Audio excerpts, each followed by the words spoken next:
Is your business missing its sales goals? You're not alone. With the right leadership, even the best teams can fall short. Meet your new secret weapon, an experienced fractional sales leader from Sales Director Central. With deep expertise and a proven sales framework, they'll lead your team to success without the full-time costs. Watch your revenue become predictable and sustainable, and free up your time to work on the business. Unlock your sales potential and sleep better at night. Reach out to Sales Director Central today. Welcome to the DevReady Podcast. Joining me on the DevReady Podcast today, I have Paul Sargeant. Thanks, Paul, for jumping on and recording an episode today. My pleasure, Anthony. Well, I'll let you take away an introduction of yourself and give us a bit of a background, because I seem to never do a good job. Yeah, no problems. So the business that I have at the moment is called Sales Director Central. We help mostly small businesses that have a product or service. It's a complex product or service that they need to sell direct to a business, B2B. We would describe ourselves as fractional sales leaders, but that's just a label. What we do, we go in and we help the organisation set up and establish a sales business. It's not outsourcing sales to us. You still own the salespeople, and we put a framework in place and run sales on your behalf to the point in time where you can actually have a full-time sales leader in place. The reason I'm in that business is I've actually got a tech background. I've got a programming degree. Realised I was not too good at programming, and pretty much made my whole career out of being in that gap between the technical teams and the business teams. So I went through the standard pre-sales and consulting businesses into sales businesses, sales leadership, CEO type roles, but pretty much sit in between the tech and the business with a focus mostly on sales and sales leadership. Okay, so that's a unique position to be in. I know there's normally pre-sales people that work in the tech businesses, but they don't generally have the tech background. Yeah. I found it fascinating, the tech side, but I found it more fascinating to understand how the business uses tech and the outcomes that they get from using that. And so I've been on both on a product side and on services, so complex services as well. Okay, and they can get quite complex to explain, and then probably trying to differentiate on what you're offering is probably where you go in with some of the leadership and coaching. Yeah, absolutely. One of the things that you find in that complex sales environment is the number of people that get involved in the decision-making process. Often you think that you're selling to one person or two or three people, but sitting in behind it, we've had up to 40 people involved in the decision-making process in a large organisation. When you include, security teams, legal teams, tech teams, purchasing teams, finance teams, HR, occupational health and safety, just so many people get involved in the decision.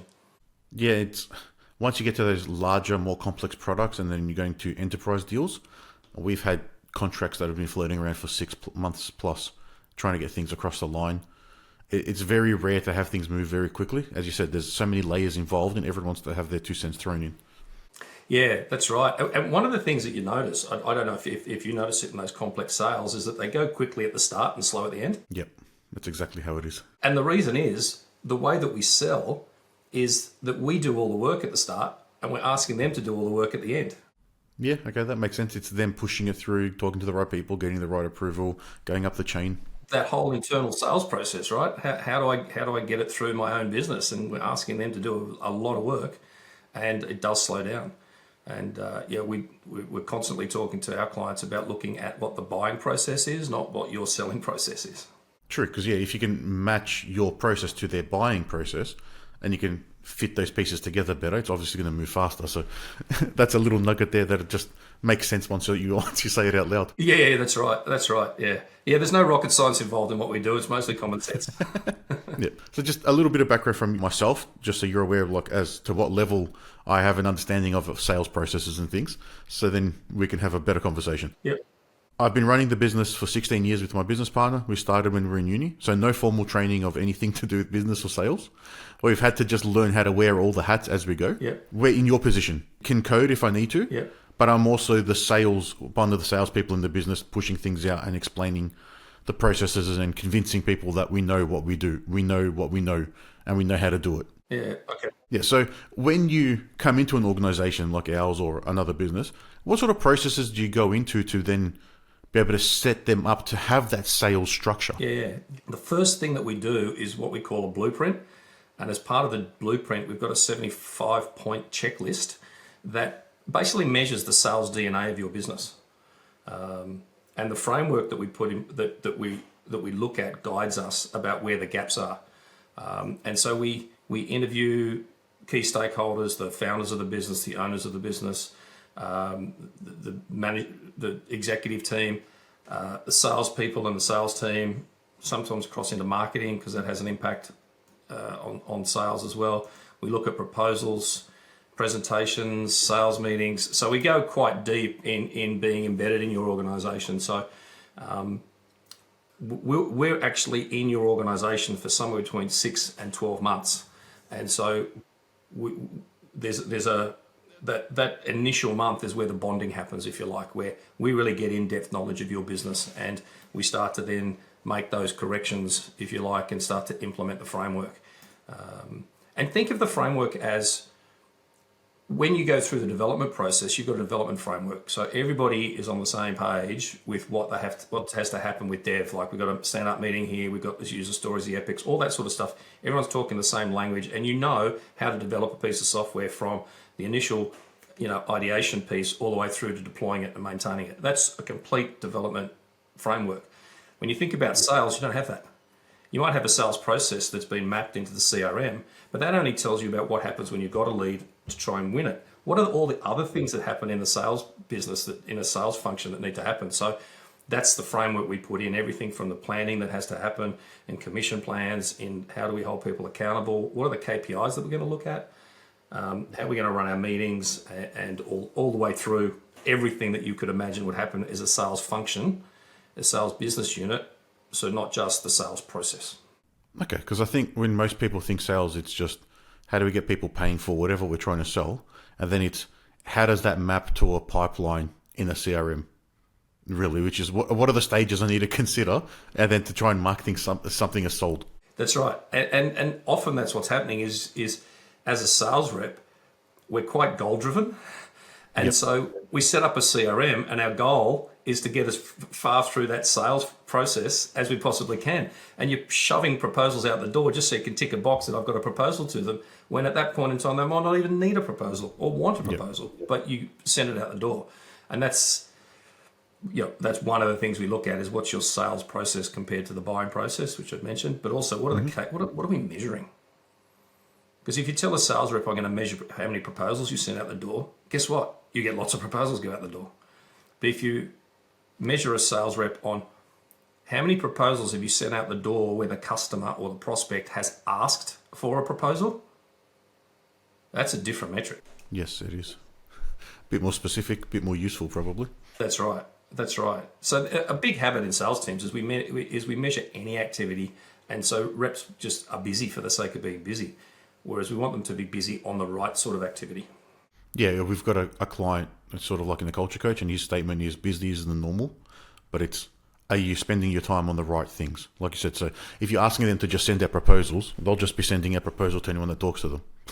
If it's going to get it one number closer to their end of week goal or monthly goal, then that's what they're going to target. That's right. It measure them all the way. Like you're going to make 10 calls this week. Well, I could drop in at the local McDonald's. There's a call. Yeah, call the doctor, call the mechanic. There's another two taken care right. of. Whether they're necessary or useful, it's completely wrong sort of thing. But so if you're just starting out and you know that you need to try and sell, and then like if you're me 15 years ago and you're just trying to, all right, we know we can do something. We've got a loose way of describing it. It's putting down the framework of refining how to describe that product, service, or offering the first thing that you do. I'd say not. I think the most important thing up front, and you would have done this, is you started the business for a reason. All right. You saw a gap in the market and you went, I need to do this. And you've got a great why you're doing it. Yep. And when you go out and sell initially as the founder of the business, you know what that why is, what the purpose is, what the passion is. And you go out and talk to people about that. You don't try and sell them anything. You just talk about your why and your reason and your passion. Okay. And in those early days, when you've got a solution that you're selling, you're interested in feedback on that product because you're in what we call the research phase. Like, I'm getting my early version of the product out. I want to know what I should improve in it to get better and better. But then you get to a relatively mature product and you're in the revenue phase where it's, I don't need any more feedback on the product. You're still going to get it. But I'm more interested in how do I grow revenue? How do I scale this thing? And they often call this the scale-up phase, right? Or the growth phase. It's at that point in time where you really need to think about the framework around sales, because it's at that point in time where you would have thought, I need to hire a sales rep. And in a technical business, sales reps are a completely different breed to try and manage. Is that the lack of technical background? Different driver. Like, if I ask someone who's technical to talk to me about themselves, one of the things that they'll do is try and not prove, but it's sort of getting towards that. They want to show me how much they know about that topic, that technical piece, right? So I'm really good technical. That's how I get my internal view of myself. So I want to share that with other people. It's a natural thing to do. Yep. Whereas salespeople are not like that. They're judged by the result of how many deals they've closed and how much revenue they've generated. Yep. And so just managing that type of person is completely different, and holding them accountable to their actions is completely different. And so the first step that we say to the founder of a business that's got to that stage where they're in that, let's start to scale this up and think about a sales team, that's when we need to have a look at what the sales framework is. And the first part of that is really to look at planning. And so as a business owner, you're saying, I want to do $2 million worth of revenue this year. Mm-hmm. Okay, how much am I going to do as a founder? I might be doing $1 million. That means I've got a gap of $1 million I need to fill. And is that, when I sell my product, am I selling it as a 3-year subscription, for example? So I've got to sell $3 million so I can recognize $1 million as revenue, and just have the concepts around how much do I have my sales team sell, or what's the gap that I need that sales team to fill to hit my business goal. That's the start of a sales plan. How am I going to do that? Well, I'm going to do it with direct reps, or am I going to do it with a channel partner? Am I going to do it swipe a credit card and online? So it's all about SEO, and we don't get involved in those sorts of businesses. It's only where there's a sales team. And so that's the first part, and then it starts to build from there. And then we get on to the massively entertaining subject of hiring sales reps. So before you probably dive in and think about hiring a sales rep, because we've tried a few in the past, we found we didn't have enough like collateral or processes in place to give them something to move forward and fill that gap for us. So we were still doing a lot of the heavy lifting because there wasn't a process. But over time, I think we've developed a process. We know what that market fit is for what we're selling and how we can communicate it well. Plus, we've got a lot of assets created now, so you then can draw from a library and share things. Is that an approach that you tell everyone to do before they even think about bringing someone in? Or do they bring someone in to help set that up? A little from column A, a little from column B, and it depends on the business and where they're at. There's no real clear rule around that. Yep. The trap that we often see at that stage is that as the founder, and you were talking about your passion and your why and your reason, and that's what you've gone out and sold. As your product develops, you get really proud of your product, right? And subtly your view moves from that why and purpose into my product, my baby. And often what we see is that you do a whole bunch of product training and get a whole bunch of product collateral, and you put the product at the center of what you're selling, and you turn selling into telling. And selling's not telling. Selling's about listening. So when we get to that stage of your business, your collateral needs to be going back to what's the value that our product or our solution delivers to the organization? What are the pains that it satisfies? Mm-hmm.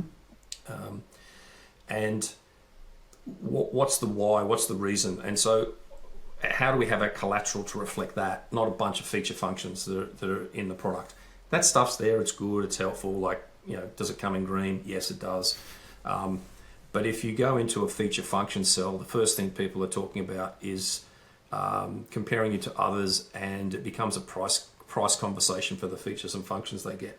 Where if it's If you're solving a pain and it's value, then it's an investment, right? It's less about what's this going to cost me. It's more like, I've got $1 million problem. I need to solve it. So I'm happy to spend $100,000 on this software to solve my $1 million problem. Yep. And then, speaking to those like features and functions as specs, that's serving a specific type of buyer as well. So you probably need to understand who you're talking to. Yeah, absolutely. Get an understanding of who, in that research phase, you would have understood the sort of markets that you fit in, the sort of companies that fit, and also the sort of people who make that buying decision. So, for example, if I'm selling a particular type of finance software, am I selling that to the accountant, or am I selling it to the CFO, or am I selling that to their external accountant to get them to do it, or am I selling it to the owner of the business? So there's different people at different levels of the organisation, which is where we've got to have that target person or persona that we're selling to. And also, you know that this is a solution that fits into an organisation that might have 200 staff up to 500 staff, but once we get up to 700, it doesn't fit. Mm-hmm. But they've got to have 200 because it's the size of the problem that they have justifies the spend. Yep. So that's the sort of stuff that you really want before you start looking at hiring a salesperson. Yes, it's really having a solid understanding of your product or your service, how it benefits and what value it actually brings. That's and right. then not just telling people about, it can do X and Y. Because there's 10 other products that can probably do the same thing. Yeah, and sales has got a bad reputation. There's some dodgy reps, no question. But you look at all the movies that have sales as a theme to it, and it's all about that push sell, right? That sell me this pen, or get on the phone and make 1,000 calls, and the coffee's for winners, not for losers. You're a loser, go away. All those sorts of movies was really give the view that sales is about I've got to craft the perfect pitch and somehow trick somebody into buying something they don't want. That's not sales. When we're talking enterprise sales or selling to businesses, B2B, and it's a complex sale, our job as salespeople is to help them make the right buying decision. Yeah. And when I say to new reps or reps starting out, said that number one rule is help someone make a buying decision. And number two rule, once we understand enough about what they're looking for and we firmly believe that we've got the right solution, number two kicks in, which is sell them our product, right? Help them make a buying decision that is us. And I can't do that if I don't know you. Yeah, okay. Yep. Because you need to know what problems you're solving for that person or what problems they may have. That's right.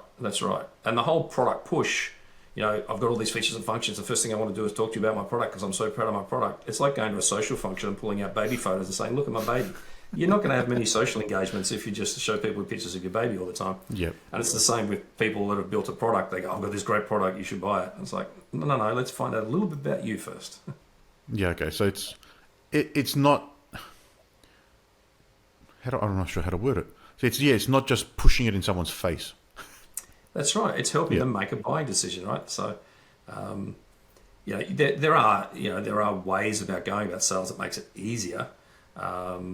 But the primary role is to help, my role is to help you make a buying decision. Yep. Yeah. So the most experience I have outside of Aerion trying to sell solutions to people is probably when you go to like a retail store, somewhat analogous, but not really. But when I purchase something, if I'm buying TV, for example, I probably spent 3 to 6 months researching what TV to the nth degree, every possible detail. So when I go into the store, I know what I want. I'm just there for price at that point. So when someone comes up and talks to me about something, I already know more about the product they're selling that they're trying to sell me, but I'm a different use case. I'm that technical person who tries to tell you how much they know. Yeah. And the same thing happens with selling your solution, right? That the educated buyer will be online researching, listening to your podcasts, all over your socials, just to see who are the sort of people that I want to talk to. Yep. And there's various surveys that say that by the time an organisation talks to you in an enterprise sale, they're anywhere between 56 and 80% through their buying process. Okay, so they've already run it up the chain a few times and they've gotten the go-ahead to go ahead. They not as much that, it's more the research that they've done. Okay, yeah, so they've done the background prep and know that that's going to work for them. So is that similar to where you hear statements online saying that you need to have like 10, 16, whatever that number is, touch points before you actually get someone across the line? Yes, all that's right. It does change. I remember when I was selling quite really complex solutions, we would say, just in terms of asking for the order, you'd have to ask for the order 9 times. Oh, wow. Right? That was just a rule of thumb that we used. And you wouldn't be as blatant as saying, hey, can I have the order? But you'd say, right, so should I send you the statement of work? Yep. And you're just sort of testing to see whether it's ready to close. But yes, there are a lot of touch points that you have to have with someone. It's that whole sequence of know, like, trust, right? Mm-hmm. And they know you before they've spoken to you. Yep. And like you mentioned, with having content out there and having a presence online, you're already filtering out some of the like tire kickers, the people that don't like you just because of what they see. You're not going to have those conversations because that presence is doing that for you. Yes, it is. And also we would always encourage you to have what we call a sales methodology or a qualification methodology, so that you've got a way of filtering them out before you get too deep into a sales process and waste a bunch of time. Yeah, I've had several conversations over the years where it's 2-3 hours sitting down to have a conversation. The person doesn't even know what they're talking about, but they want to just pitch. And I've got an idea. What's it going to cost to build? And then you sit down, then you tell them the price, and then you never hear from the person again. Yeah. If you had the right way to gate them, then you wouldn't have to worry about that. Yeah. That's right. It's those questions. I mean, everyone talks about the three phases of sales, like the start, the middle, and the end, right?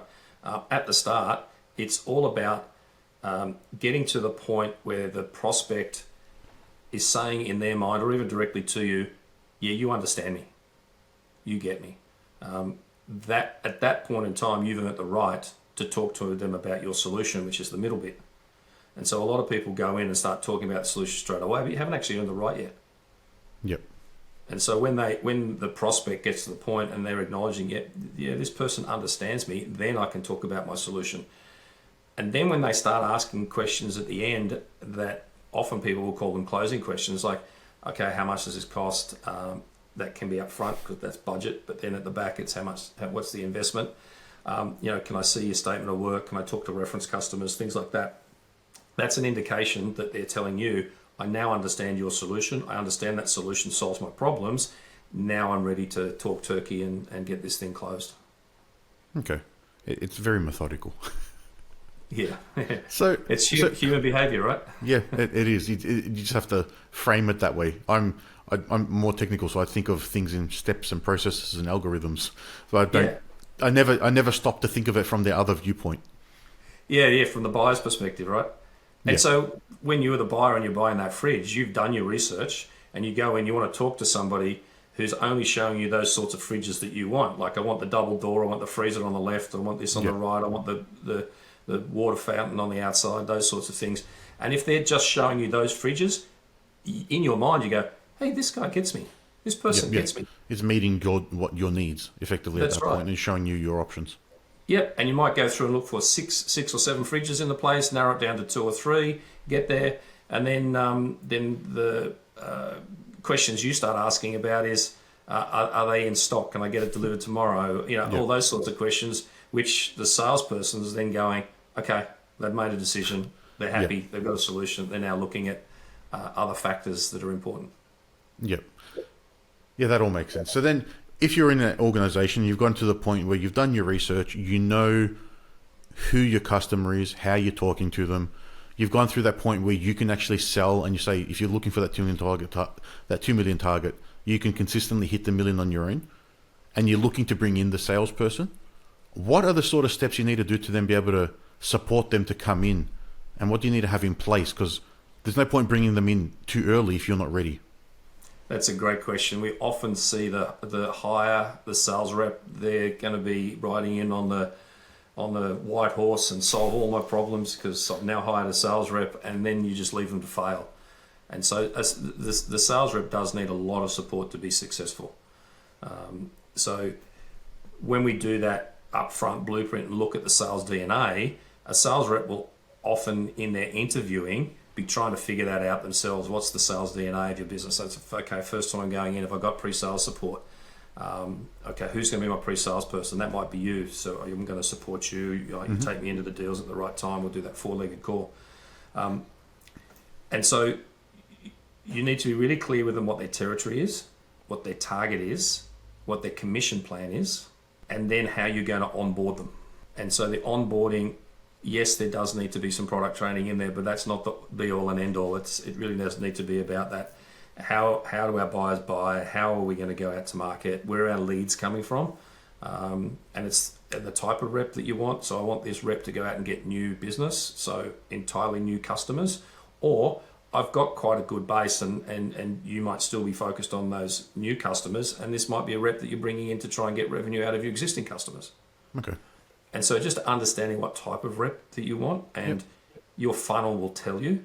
If you've got nothing in the top, you need a like a cold calling type of rep, like a SDR, they call that a sales development rep, or a BDM who's business development type rep. But if your funnel's got lots of customers in there, then you might need an account executive or a client manager, something like that, to go in, account manager, to go in and work with your existing base.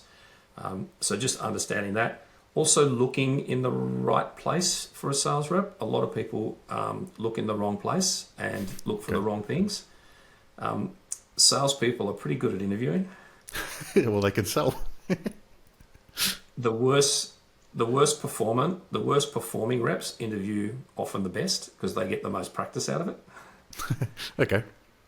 Or is it that they're good at selling themselves as well? Yes, maybe they're good at selling themselves, but most people's perspective on a sales rep is someone who talks a lot and is an extrovert. Mm-hmm. Whereas some sales reps are brilliant. They ask the best questions. So I always say the best reps ask the best questions, and they can be quite introvert. And so they don't interview very well at all. I've interviewed some terrible reps, but their performance has been fantastic. The interview's been just like not good. I've had to argue to get them to bring them on board because I'm like, hey, this person, they're introverted, but let's have a look. Think about the questions they asked us. They were quite insightful questions. They didn't talk a lot. They asked most of the questions, and they actually got us talking about ourselves more than us asking them and them talking about themselves. Yeah. Okay. And that's what you want to look out for. And if you're looking on, well, I won't use any names, but if you're looking on platforms where people are looking for jobs all the time, the reps that you will attract are the reps that are looking for jobs that haven't done very well. The rep you want is the rep that's already doing well somewhere else. And we highly encourage the use of recruitment specialists to find sales reps. Okay, because otherwise you just having a larger pool doesn't help you in this situation, because if they're looking for work, then what's happened, or they may be out, but it's just going to be a smaller group of people that are looking and transitioning rather than the ones that aren't performing as well. Yeah. So in bringing in say if you're looking at a technical business, if you've got like a SaaS product or an agency that's consulting, and you're bringing in the sales rep, from my experience, a lot of things is, you see it's lead generation, as we call it. How are you going to get the leads? Do you position that differently than what you think of like a sales rep, or is that just a different kind of sales rep function? Yeah, they call an SDR is that version, as a sales development rep. And leads is that's an issue for lots of organizations, of course. If you're a business that gets lots of referrals and lots of inbound, you obviously then don't need a sales function to do that cold calling, shall we say, or that lead generation piece. I mentioned before that there are three parts of the sales: there's the open and the middle and the close. Mm-hmm. I could count on my hand the reps were good at all three. Okay. All right. So reps, different skills. It's different skills. So you might meet a rep who is quite sociable, good at building relationships really quickly. They're great at the middle, at the start. They'll build those relationships, but because they value those relationships, they're often, or mostly, not very good at the close, because they don't want to ruin the relationship by asking for an order and being a little bit forceful sometimes. Okay. Or not forceful, maybe ruthless. They want to keep talking to that person, so the sales cycle goes on and on and on and on and on. Yeah, so the relationship is important reps, for them. Yeah, and those reps that are good at that closing phase, they're like, I'm only talking to people that are ready to make a buying decision, and they're not interested in making relationships with everybody out in the marketplace at the first part. So just knowing what sort of rep you want is important. And specifically on the leads, often if you hire someone in-house, they want to then become an account manager or a BDM. And so just as you get them trained up and they're good, they say, well, I'm going to leave unless you promote me. Because it is seen as a bit of a step up to go from an SDR to a BDM, business development manager. And so what we found most successful, our clients and even ourselves, is to outsource that. There are plenty of good agencies out there that do that lead generation piece for you, and that's something that you would look at as a potential rule of thumb in a complex sales environment would be probably 3 reps and 1 SDR. Oh, well, okay. So having that lead generation person deliver a bunch of leads for each of those reps. Yep. The reps should also be, no matter, even if you've got this process going with the lead generation, the reps should also have some sort of component to generate their own leads. Like you want them to network a little bit and get out there and get references and stuff like that. And if all you're doing is giving leads to them and they're getting pumped with leads, you think that's a good thing. But some sales reps, if they've got too many leads, they won't treat the leads with the respect that they deserve. And as soon as there's any pushback, they'll move on to the next one.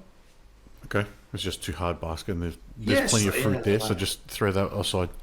Yeah. I've got the lead with Anthony at Dev, in the DevReady business, and where, I have a meeting with you, and you push back a little bit, and go, he's too hard to deal with. Whereas if I kept at it, you might be the perfect client for us, and you might be looking, but you've just asked questions in a way that I went, it's too hard. Yep. That's interesting that. So if there's too many opportunities, things will get missed by the people because then they think that they've got more opportunities, so it doesn't matter. Yeah. It's an interesting way to look at it. Yeah, and commission plans. So if they've made their number or they've made their bonuses, are they going harder to close the deals off, or are they saving some of those to the next financial year? So there's a whole bunch of things to look at in managing the behaviour of the sales reps, and to get them to be aligned to the things that you need in your business in terms of when you need the revenue. Because if it's commission based and you've got a cap per quarter or per financial year, etc., then they're going to be playing a game depending on what time of year it is, and just stalling because then it's in their interest to do that. Can be. And for the complex stuff, I wouldn't have a cap either. I just noticed you said that word. I wouldn't have a cap I'd have uncapped commission. Because if you get your commission plan right, if they overachieve, all that revenue is coming into you. Yeah, it's no problem then, the way I understand it. If you're getting the revenue coming in and the projects are coming in or the sales, then giving a constant commission back shouldn't be a problem. That's right. Yeah, unless you're offering commission on some weird structure where it's before the money comes in or before projects are completed or whatever it may be, then you may dig yourself into a hole. Yeah. And the two things of the commission is think about when it's earned and when it's paid. They're separate. I could earn it on closing the sale, but I get paid when the customer pays. Yeah, that's how it has to be. And then, depending on the projects, like if it's a development, that could be phased out as well. So there's different levels of payments of projects or different things that are signed off at different points as well. Yeah. And you can have some bonus, like let's say you really need some projects quickly. You might say, well, I'm paying full commission on January and February's deals. You don't have to wait for the deal to be paid for, or the development to evolve over the next 12 months, because I just want to get a bit of a kick. So then your rep's behaviour changes pretty quickly. I can imagine. They'd be very incentivized at that point. Yeah, so, that's right. What are some sort of key things that you need to have set up as a foundation so that when you go into an organization to help them get set up to be able to run on their own after that 6 to 12 month engagement with you? Yep. The planning piece is all connected, right? So I've got to do. We need a business to say this is the revenue that we want to do, so that we can then have some idea of what's the sales plan to get to that. And the sales plan would say, hey, actually, we need 3 reps. We've got to do 3 million, so I need 3 reps. And then the reps need to have their territory plans. If you're targeting specific accounts, then we want to have account plans. You want to have deal plans. You want to make sure that you understand how we're going to hold people accountable. what's the cadence we're going to run through? What's the sales meeting look like? How do we run the sales meeting so they don't become 2-hour pipeline fest? How do we run a sales meeting where everyone's engaged for that? I think sales meetings should be half an hour, 45 minutes. That's it. We don't go on and on in the sales meeting. But then we get in depth in one-on-ones. How do I run my one-on-ones with the reps? How often do I run my one-on-ones? How do we plan for the call that we're going to make? What's our weekly planning look like? What's our pre-call planning look like? Our pre-demo or pre-presentation? How do we prepare for presentations? How do we qualify that we're going to actually talk to the right people, those that are going to make a buying decision? And then making sure that you've got that sales DNA, if you like, that just makes you execute and execute and execute. And so that's sort of the nutshell of the broad brush of what we need to see in place.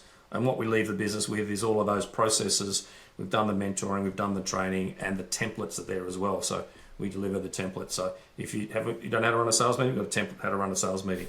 You don't know how to run a one-on-one with a rep, a template for running that. You don't have account plans, template for that. Territory plans, template for that. So everything's sort of templatized, and part of that process is they brand it as part of their internal sales framework. Yep. So it's really setting up that strong, solid foundation on having a successful pipeline running, a machine that just can churn without then you having to come back in because it's been set up correctly from the start. That's right. We could say build and manage a high-performance sales team, and you want predictable, sustainable revenue. All right. And so, and one of the things I didn't talk about was forecasting and making sure that forecasting so you can do your business planning properly and make decisions on when you need to hire people. So just one thing probably before we wrap up would be on sort of touching on that forecasting then with, so you forecasting and probably a bit of like diversifying. So how would you diversify sort of your incoming channels or streams or leads or whatever it may be? So then you're not relying on solely 100% referral business unless that is sustainable. It can be sustainable. We're sort of back to the lead process. So you just need to look at what your channels for leads are. So a great source of leads right now will be your old pipeline. So if you go and look in your old pipeline, we call that Coco, come out. That's the come out wherever you are. And there will be people in there that you spoke to 2 years ago or 12 months ago or 3 years ago that didn't make a decision to go with you. And they may have made a horrible decision and their development is in a complete disaster. There will be leads in there. So going back and regularly looking at that's a good thing. Nurturing your existing customers and nurturing those that didn't buy is just as important, so that you can capture that. Referrals is a good place that you mentioned referrals, but are you actively going to your customers and asking them, what was the result that we delivered to you? Is there anyone who could you refer us to? And then will you refer us? So active program of doing that. And then being active in social media, being active in your marketplace, in your community. Prospects like to see that you've got a giving nature and that you give to that community. So that's probably the best sources. They're all the best sources.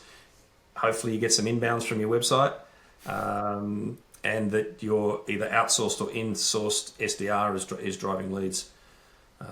And then on the forecasting piece, as the business owner, you need good sales forecast so you can make hiring decisions ahead of the curve, so that when they do go nuts and sell $1 million worth of services in the last month of the year, that you're prepared for that and that you've got a runway on that. And so doing the qualification process properly is the key to forecasting properly. Okay. So it's making sure you don't get like the tire kickers coming into the pipeline. Yeah. So if I know that you have to do something, and a good question to ask is, what happens if you do nothing? Have they got budget? So sometimes the sales process is to get budget. Sometimes it's to spend budget. So just understanding of the budget, is the budget there? And understanding that you have a unique solution that the customer understands that is important. That'll stop you losing deals at the death. And just understanding what their decision-making process. And if you've got those things from your qualification, there's some more complexities around qualification, but if you've got those basics in place, then your forecasting should be accurate. Yep. just be careful of falling in the trap that if you've got a pipeline and you say there's 3 deals that I'm forecasting, and I roll them up into a combined, I've got 75% chance. Well, one of those deals might be for $10, one deal for $1 million, and one for $10 million. So doing percentages across that's not going to matter, because each deal is either a win or a loss. It's not you don't win 75% of the deal. And so just go beyond those, just the raw percentages, and look at each deal. So, okay, the $10 million deal, I've got a really good chance of winning that. So I might be I'm going to forecast most of that. Yeah. And there are techniques where you get rid of the top end too, because they're what we call bluebirds, the top end, the big ones, and just focus on all those deals that I've got, say, that are around 200, 300,000. And if I've got 10 of those, I might win 6, I might not win. And so you can use your percentages a little bit better there. Yeah. Yeah. So just try not to aggregate too much, and just the bell curve. Focus on the middle. Leave the outsides here. Correct. And make sure you've asked those right questions. So it's not, we often say hope is not a strategy. You ask yourselves, are they going to make a decision? I hope they do. Well, that's not a strategy. Yeah. And that's what a lot of probably like the referral work can be, is I hope I get people coming in this month, because you don't know how else to get them. So there's been plenty there, a lot of eye-opening stuff it sounds simple once you say it, but there's been a lot of thought and like experience going into actually understanding that. Yeah. All the mentors in our team have got 15 years of sales leadership experience and 10 years worth of sales, direct sales behind them in a B2B environment. So, we talk about having our experience, having our IP, and working with the founder of that business to get the growth. Yeah, and having that support is invaluable, really. You can't put a price on that. You can try and forecast it, but you can't put a price on it. That's right. And we often get asked to hang around after. Like they might be ready and hired a new sales leader because the business is growing, and they say, can you hang around and help mentor the team and stay around for the next 12 months. So we've got customers that we've been with for 2 or 3 years. Yeah. And that's a testament to what you can provide then. Yeah, exactly. So if anyone wants to reach out and find more about what you offer there, Paul, how can they do that? If they can reach out to me directly, paul@salesdirectorcentral.com, or they can go to our website, salesdirectorcentral.com. There's no AU, but it'll find us if you do the AU, but salesdirectorcentral.com. And in the top, there's book a call. So you can book a call with me or my co-founder, JD. Yep. All right, we'll add those links to the show notes as well, and share that all over socials as well. And hopefully someone can reach out if they're in need of that at that point in time. All right. Thank you, Anthony. Appreciate it. Thanks, Paul. It's been a pleasure having you on, and thanks for the chat today. Not a problem. Thank you. Thanks, mate. Bye.